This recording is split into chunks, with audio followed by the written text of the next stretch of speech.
तो हम लोगों ने पीछे गाय के घी के विषय में, बकरी के घी के विषय में और भैंस के घी के विषय में विधिवत जाना था। हाँ जी। आज हम लोग गन्ने के विषय में जानेंगे।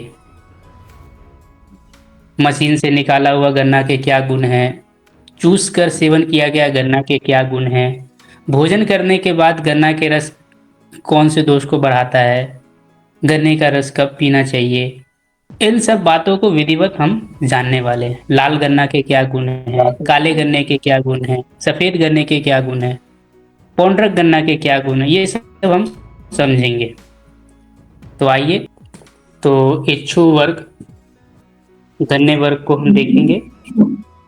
अष्टांग हृदय सूत्र स्थान के 5वें अध्याय का इच्छु वर्ग हम देख रहे हैं।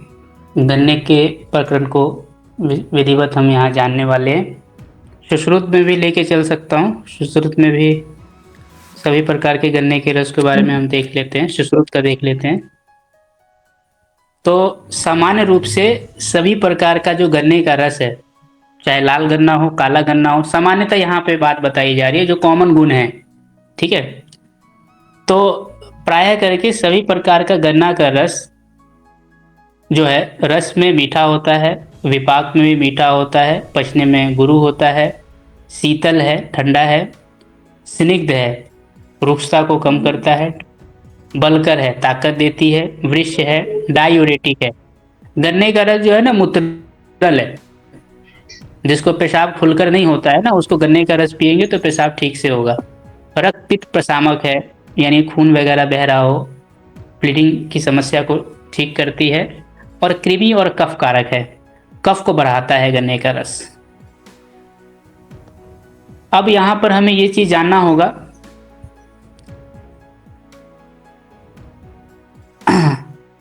राजनिघंटु में गन्ना जो है 5 प्रकार का बताया है।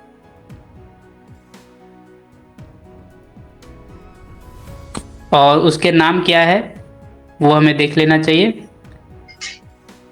इस श्लोक में आइए। तो गन्ना अनेक रंगों का और गुण से युक्त होने के 5 प्रकार के कहे हैं गन्ना। उनमें कौन कौन से है? शीत, पुंड्र, शीत मतलब सफेद गन्ना, ठीक है, सफेद गन्ना, पौंड्रक गन्ना, करकेचु गन्ना, कृष्ण मतलब काला गन्ना, काला गन्ना और लाल गन्ना, ये 5 प्रकार के हैं। तो मैं एक एक करके आपको फोटो दिखा देता हूँ कौन से क्या गन्ना है। ये जो आप देख रहे हैं, ये वाला, ये आपका है सफेद गन्ना, जिसको शीत शीत गन्ना आप बोलते हैं जिसको, ठीक है। शीतेक्षु, शीतेक्षु यानी सफेद गन्ना। दूसरे नंबर पर आते हैं पुंडक, पौंड्रक। तो पौंड्रक गन्ना ये वाला, ये जो आप देख रहे हैं ये पौंड्रक गन्ना है, ठीक है। इसकी हम पहचान भी जानेंगे और इसका लक्षण भी जानेंगे। अभी हम जस्ट पिक्चर में दिखा रही है पौंड्रक गन्ना। और ये जो आप देख रहे हैं ये आपका लाल गन्ना, और ये आप काला गन्ना।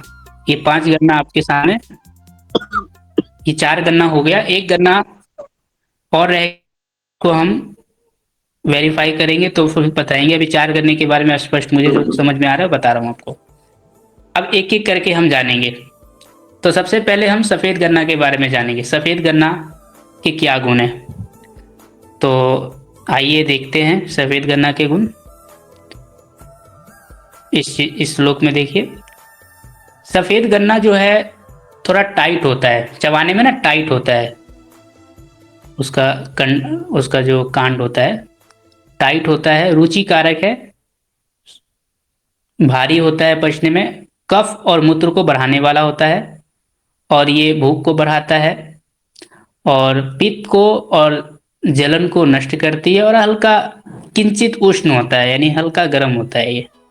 ठीक है, ये सफेद गन्ना के गुण हैं। पौंड्र, पौंड्र की बहुत तारीफ की गई है। महर्षि सुश्रुत ने, महर्षि चरक ने पौंड्रक गन्ना को श्रेष्ठ बताया है। सबसे श्रेष्ठ नंबर 1 पे पौंड्रक गन्ना को रखा है। ये पौंड्रक गन्ना विशेष गुण क्यों है? ये जो आप देख रहे हैं पिक्चर में, जो सामने रखा है, तो ये जो पौंड्रक गन्ना है, ये आप अष्टांग हृदयम सूत्र स्थान के 45वें श्लोक में आप देखेंगे, तो इसमें लिखा है कि ईख की अनेक जातियां होती है, उसमें पौंड्रक नामक ईख जो देखने में मोटी होती है, देखने में मोटी लग रही कि नहीं अपनी जी, जो जी देखने में मोटी होती है और चबाने में कोमल होगी। पौंड्रक गन्ना चबाने में कोमल होती है और वो मधुर होता है, शीतल होता है, और स्वच्छ होने के कारण ये सबसे श्रेष्ठ माना गया है।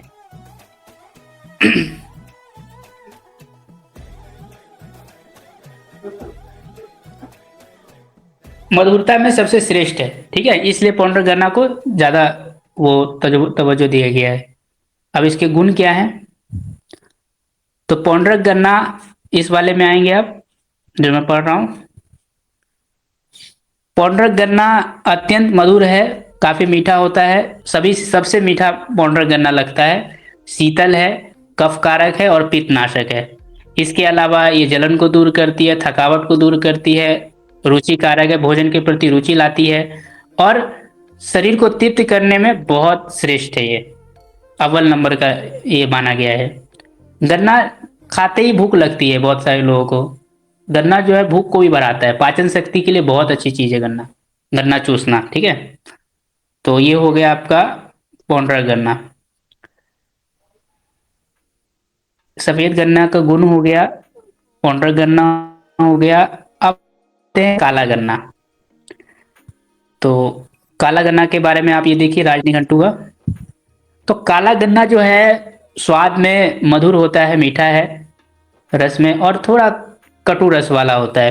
पाक में स्वादिष्ट होता है, भोजन के प्रति रुचि लाता है, और रस इसमें काफी निकलता है। काला गन्ना में रस काफी होता है। ये त्रिदोष नाशक कहा गया है, और त्रिदोष नाशक है और सुखदायी है, वीर को पुष्ट करता है, वीर को बढ़ाता है, शरीर में ताकत देती है, और अधिक वीर उत्पन्न करता है।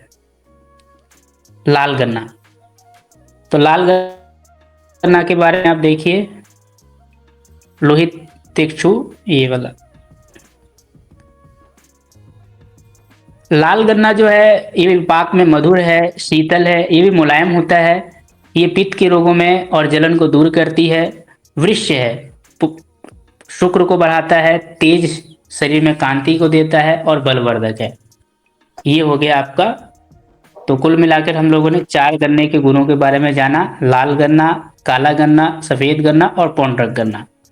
तो पौंड्रक गन्ना को नंबर 1 पे रखा है, फिर बाकी क्रमशः बाकी अन्य जो गुणों के हिसाब से आप देख सकते हैं। तो ये गन्ने के बारे में हम लोगों ने समझ लिया। अब हमें ये जानना होगा। जी जी बताइए, लास्ट में हम पूछ रहे। हाँ, अब ये हमें जानना होगा कि ये गन्ना का रस जो है, अब हम गन्ने के जो निचला भाग है, जड़ वाला, वो अति मधुर होता है। जो बीज का भाग होता है वो मधुर होता है, और ऊपर का जो भाग है वो लवण होता है, मतलब नमकीन होता है। तो ये आपको मैं श्लोक दिखा दे रहा हूं, तो आप इसको देख लीजिए। गन्ना की जड़ की तरफ अति मधुर, बीच में मधुर होता है, और अगला भाग और गांठों में हल्का कुछ खारा होता है, हल्का नमकीन होता है। ठीक है, ये यहाँ जी गांठ का क्या मतलब, वो मतलब जड़ का क्या मतलब है जी? इधर जैसे पोरी हो गई, उसका तो दोनों तरफ गांठ वो रहता है ना जी। जो जड़ तरफ, जो जिसे जमीन तरफ वाला हिस्सा जो है गन्ने का, तो यहाँ पर पूरे गन्ने की बात हो रही है ना, कि वो जो पोरी बोलते हैं जिसको, उसकी बात हो रही है? नहीं नहीं, जड़ की बात हो रही है। जो नीचे जो गन्ने की जड़ तरफ वाला जो हिस्सा है ना, मूल की तरफ, मूल नहीं, अच्छा। मूल की तरफ वाला, और बीच वाला हिस्सा 3 पोर्शन है ना गन्ने का, एक पूरा पोर्शन आपका गन्ना का हो गया। तो निचला पोर्शन में ज़्यादा मधुरता है, ज़्यादा मिठास है, बीच वाले में मीडियम मिठास है, मतलब ठीक ठाक मिठास है, और अगला हिस्सा वाले में वो मिठास नहीं है, नमकीन है। ईख के जो प्रारंभिक 1-2 पोर का रस जो है ना कुछ नमकीन होता है, अच्छा अच्छा, और मध्य वाला जो है मधुर होता है, और निचला जो है अति मधुर होता है। ठीक है, ठीक है। तो ये आपका हो गया। अब हम दांत से चूस करके, गन्ने को चूस करके यदि सेवन किया जाए तो क्या फायदे हैं, तो इसके लिए आपको सुश्रुत जी के श्लोक को देखना होगा। तो दांत से चूस करके दबा करके निकाला हुआ गन्ने का रस दाह शामक है, कफ को बढ़ाता है, वात और पित्त को नष्ट करता है, मुख को प्रसन्न करने वाला होता है, और पौरुष शक्ति वर्धक होता है, वृश्य। इसको विस्तार से, इसी चीज को विस्तार से बताया गया है राजनिघंटु में। चीज वही है लेकिन थोड़ा विस्तार से समझा दिया गया है, बात कुछ अलग नहीं है। तो इसको और विस्तार से देख लेते हैं, दांत से चूसे हुए गन्ने के रस के क्या फायदे हैं थोड़ा अच्छे से, और इसको क्लेरिफाई आपको हो जाएगा जी। तो यहाँ पर दांत से चूसे गन्ने के गुण बताए हैं राजनिघंटु में। वो ये कह रहे हैं कि दांत से चूसा हुआ गन्ना वीरवर्धक है, रक्त को शुद्ध करता है, रक्त पित्त ब्लीडिंग की समस्या को दूर करती है, थकावट को दूर करती है, ठंडा होता है, और थोड़ा कफ कारक है, उतना कफ नहीं बढ़ाता, थोड़ा सा बढ़ाता है, स्निग्ध है, मन को अनुकूल है, मन के लिए बहुत अच्छी चीज़ है, रुचि कारक है, हृदय के लिए भी हितकर है, और मन को खुश करता है। गन्ना चूसते हुए मन एकदम प्रसन्न रहता है कि नहीं।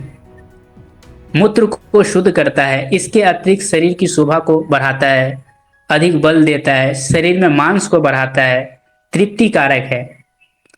तो जब हम दांत को चूस रहे होते हैं मुलायम करके, तो वो मन को एकदम मुग्ध कर रहा होता है, मतलब मन को एकदम अच्छा लग रहा होता है, प्रसन्न कर रहा होता है। और दांत से चूसा हुआ गन्ना, जो व्यक्ति गन्ने को चूस चूस के सेवन करता है ना उसके रस को, उसको भूख भी बहुत जल्दी लगती है, पाचन के लिए बहुत अच्छी चीज है ये, शरीर को तृप्त करता है, संतर्पण बहुत अच्छा करता है, शरीर पुष्टि कारक है, बल कारक है। तो इस बात का हमें ध्यान रखना है। ये तो होगा चूसा हुआ गन्ना के गुण। अब बहुत सारे लोग गन्ने का रस पीते हैं, तो गन्ने का जो रस है वो कैसे पीते हैं, मशीन में निकाल कर पीते हैं, तो वो हमें सावधानी रखनी बहुत जरूरी है। तो इसके लिए आप सुसेन निघंटु में आएंगे तो इसमें बताया है, इस चीज को आप ध्यान से देखिए। सुसेन निघंटु में भी बताया है, और इस चीज को अष्टांग हृदयम में भी बताया है।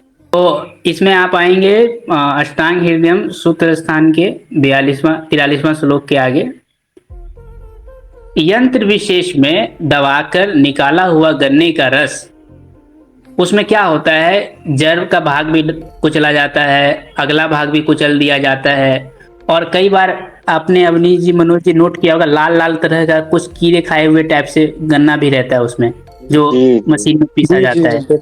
हाँ जी। तो वो कीड़े आदि के द्वारा खाया गया, मतलब सब भाग एक साथ निचोड़ दिया जाता है, उसमें मैल का भी मिश्रण हो जाता है ना। और वो जो है वो गन्ने का रस अहितकर है, उसको त्यागना चाहिए, वो नहीं पीना है। वो क्या गुण करेगा, वो गन्ने का रस विदाहक है, यानी जलन करता है, देर से पचता है, और कब्जी कारक है। तो यहाँ पर सुसेन निघंटु में भी इस बात को कह रहे हैं कि यंत्र से निकाला इच्छु रस, जिसमें उसका जड़, कृमि वाला और मैल सहित दबा के अगला भाग भी साथ में निचोड़ दिया गया, अगला भाग, बीच वाला भाग, जड़ वाला भाग और कीड़े खाए हुआ सब एक साथ निचोड़ दिया गया। कुछ आपने ख्याल नहीं रखा, लापरवाही क्या, जानबूझ करके पैसे कमाने के चक्कर में। तो उसकी वजह से वो रस विदाही, विष्टम्बी, अति गुरु हो जाता है। ये कफ को उभारता है, वातवर्धक है, और उल्टी कारक है, उल्टी लाएगा। ठीक है, तो उल्टी भी करा सकता है, मतलब उल्टी लाएगा नहीं, उल्टी करा सकता है। तो यहाँ पर क्या होता है, रस निकालते समय मल सहित मूल के साथ पीने के साथ वो मलिन बन जाता है, और कुछ देर रखा रहे तो वो हानिकारक हो जाता है, वो गन्ने का रस लाभकारी नहीं होता। अच्छा, गन्ने का रस पीना हो तो हमें कैसे पीना चाहिए, इस बात को ध्यान रखना बहुत ज़रूरी है। सबसे पहले गन्ने को बढ़िया तरीके से साफ कर लीजिए, ठीक है। साफ करके उसके मूल और मध्य भाग को आपको पीर करके निकालना है। उसमें देखना है कृमि वगैरह ना हो, कृमि वगैरह अगर खाया हो तो उसको काट दीजिए, बिना कृमि वाला उसमें लेना है। साफ सुथरा करके मूल भाग और बीच वाले भाग को यंत्र से रस को निकाल के और तुरंत पीना है। ये नहीं कि रस निकाल लिया और 2 घंटे बाद पी रहे, 1 घंटे बाद पी रहे, वो फिर लाभकारी नहीं होगा। यहाँ पर ये तो है ही कृमि वाला, और आगे वाला पोर्शन को करेंगे तभी नुकसान है। साथ में साफ गन्ने को भी, गन्ने के रस को भी यदि आप अधिक समय तक रख लेंगे तो वो विराहकारक हो जाता है, वो लाभकारी नहीं होगा उतना, ठीक है। तो यहाँ पर गन्ने के मूल को, मध्य को साफ करके और मशीन से निकाल के और तुरंत पी लेना है। अधिक नहीं पीना, जितना जल्दी पी लेंगे उतना आपके लिए फायदेमंद है। तो यंत्र रस यदि तत्काल पी लिया जाए तो ये वात और पित्त शामक है, तृप्तिकारक है। मल को यानी सर है, यानी पेट साफ करता है, मूत्र को भी ठीक से लेके आता है, मूत्र को शुद्ध करता है। और एक बात ध्यान रहेगा, यहाँ पर गन्ने के ऊपरी भाग को पीने का कथन नहीं किया गया है, क्योंकि वो लवण रस युक्त होता है। हमने क्या पढ़ा था, गन्ने का मूल अति मधुर, मध्य मधुर और ऊपर वाला लवण रस युक्त। तो हमें लवण रस युक्त वाला पोर्शन को नहीं लेना है, मूल वाला और मध्य वाले पोर्शन को लेना है। और उसमें भी बढ़िया से साफ सुथरा करके, मैल नहीं होना चाहिए, और ये देखना है कृमि वगैरह से खाया गया तो नहीं है, इस बात का हमें ध्यान रखना है। और रस निचोड़ कर तुरंत पीना, तब वो आपको लाभ देगा। आप गन्ने के रस के फायदे तो देख रहे हो कि गन्ना स्निग्ध है, ब्रीहन है, मूत्र को बढ़ाता है, वीरवर्धक है, शीतल है ना। और पता चल रहा है कि गन्ने का रस पी रहे हैं लेकिन और दूसरी साइड इफेक्ट कर रहा है, और दूसरी चीज नुकसान कर रहा है। तो क्यों कर रहा है ये मनोज जी, अवनीत जी? क्योंकि वो कृमि में वगैरह और जो कीड़े ऊपर वाला पोर्शन पेरा जा रहा है, हम ध्यान नहीं रख रहे हैं, तत्काल नहीं पी रहे हैं, 2 घंटे बाद पी रहे हैं, तो क्या होगा, समझ गए जी। तो इस बात का ध्यान रखना बहुत जरूरी है। ये हो गया आपका गन्ने का रस के मशीन वाला कौन सा पीना है और कौन सा नहीं पीना है। अब बात आती है एक बहुत इंपॉर्टेंट बात आपको जाननी होगी गन्ने के रस के बारे में। इस पर अष्टांग संग्रह में इस चीज को बताया है। इसमें आप देखेंगे, इसमें लिखा है कि खाने के बाद, खाने के तुरंत बाद यदि आप गन्ने का रस पीते हैं तो वात को बढ़ाता है। गन्ने का रस खाने के तुरंत बाद पीना वात को बढ़ाने वाला है, इस बात को ध्यान रखना है। खाली पेट पीना, गन्ने के रस को यदि हम खाली पेट पीते हैं तो पित्त को नष्ट करता है, भोजन के बाद पीते हैं तो वात को बढ़ाता है, और भोजन के बीच में यदि गन्ने का रस पीते हैं तो अति भारी हो जाता है। तो गन्ने के रस को कब पीना चाहिए मनोज जी, अवनीश जी? खाने से पहले पीना चाहिए गुरु, खाने से पहले खाली पेट पीना चाहिए, क्योंकि खाली पेट नहीं है, पित्त नाशक है। और भोजन के बाद पिएंगे तो वात बढ़ाएगा, और भोजन के बीच में पिएंगे तो अति भारी होता है। हाँ जी।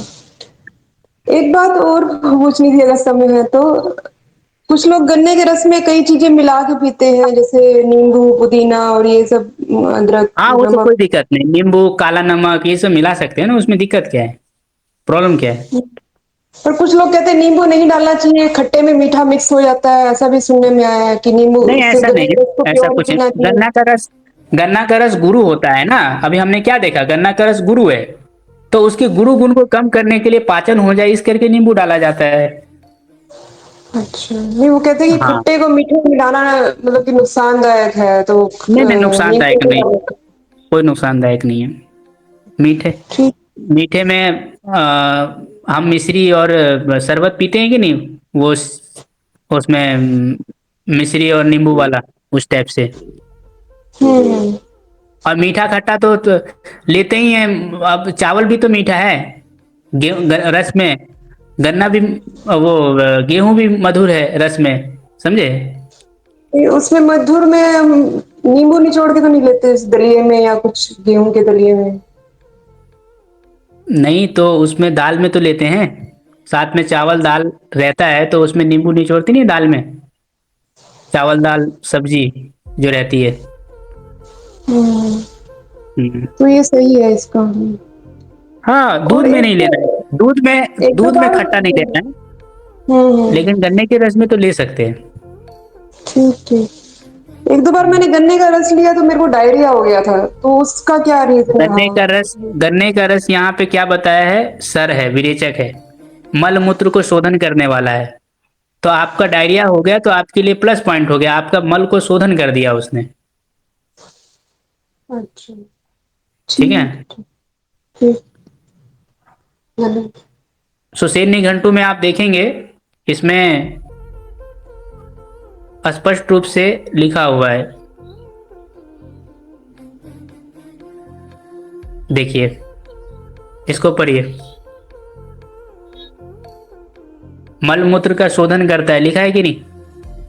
जी। तो इसलिए किसी को डायरिया हो गया तो कब्जी को तोड़ दिया ना उसने। खाली पेट लिया होगा ना आपने ये चीज। हाँ जी, खाली पेट ही लिया था। तो ये चीज आज हम लोगों ने गन्ने के बारे में विधिवत समझ लिया। गन्ना का रस कब पीना है, भोजन के बाद पीने से क्या, कौन से दोष करते हैं, ये सब हमने जान लिया। तो कल हम लोग मिश्री, खांड, गुड़, राब, इन सब के बारे में विधिवत जानेंगे। आज की कक्षा को यहीं विराम देते हैं।